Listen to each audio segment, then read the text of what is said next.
Hello, my name is Rosette Silva Briz, and today I'm going to talk to you about the importance of teaching writing in our classrooms.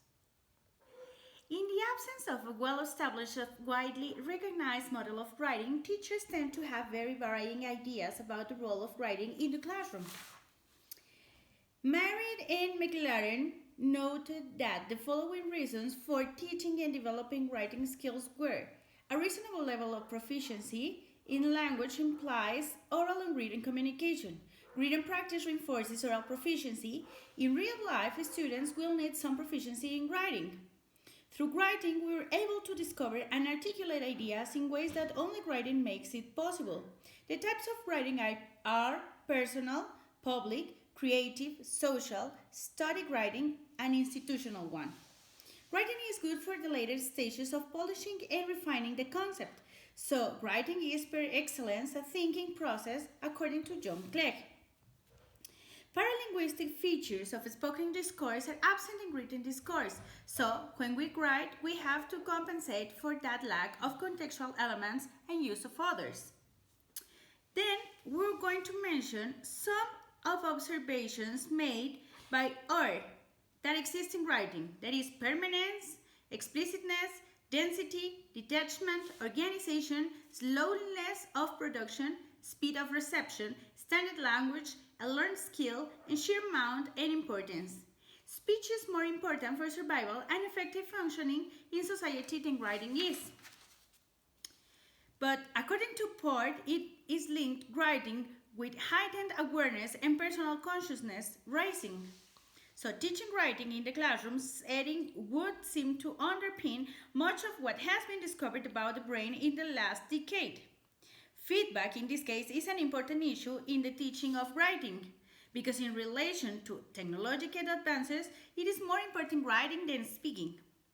According to Purps, he classified the writing into personal, impersonal, ornamented, plain, abstract, concrete, single, multiple focus, propositional, and appositional. In the majority of the cases, writing should be a central and integral component of the language syllabus. According to Reims' diagram, to produce a piece of writing, syntax, content, writer's process, audience, purpose, word choice, organization, mechanics, and grammar are included. In this case, the complex and recursive nature of writing includes generating ideas, reviewing, evaluating, drafting, structuring, and focusing. The process of writing involves communication, so we normally write then in a reader having a reading in mind. According to Hedge, he noted that the selection of appropriate content and style depends on a sense of audience. The internet has also contributed to facilitating this kind of exchange.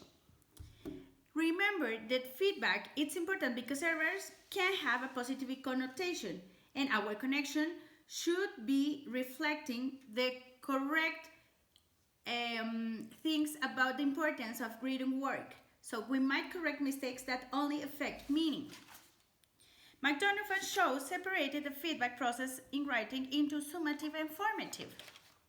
And if writing is also to be viewed as a communicative skill, then the other skills can be seen as supports within integrated teaching.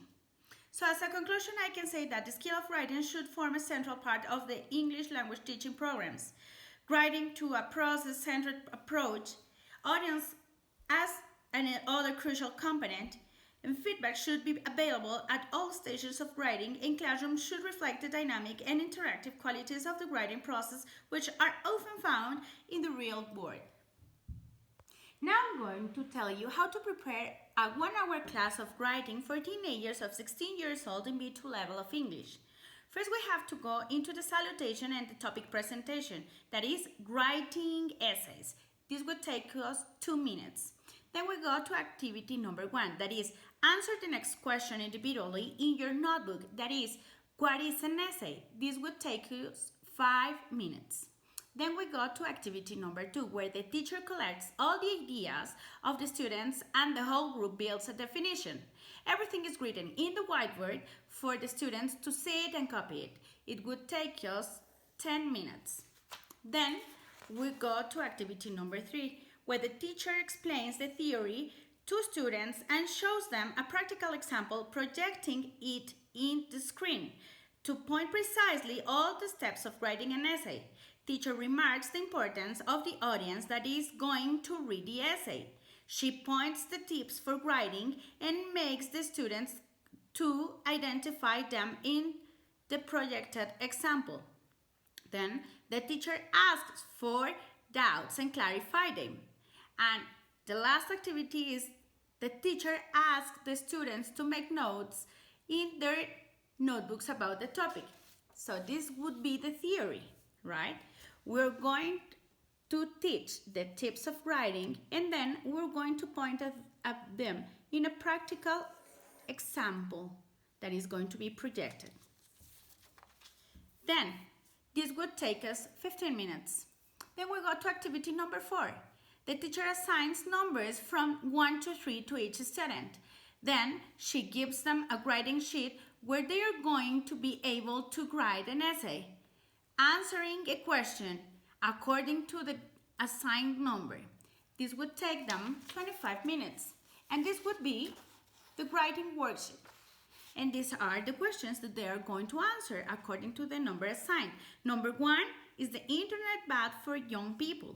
Number 2, is it acceptable to keep animals in the zoos? And number 3, should physical education be compulsory for young people? In the last 3 minutes, the teacher pick up the essays of the students and explain them how is it going to be the feedback between pairs and how are they going to be graded by the teacher. She says goodbye to the class and then they thank for their attention. Thank you.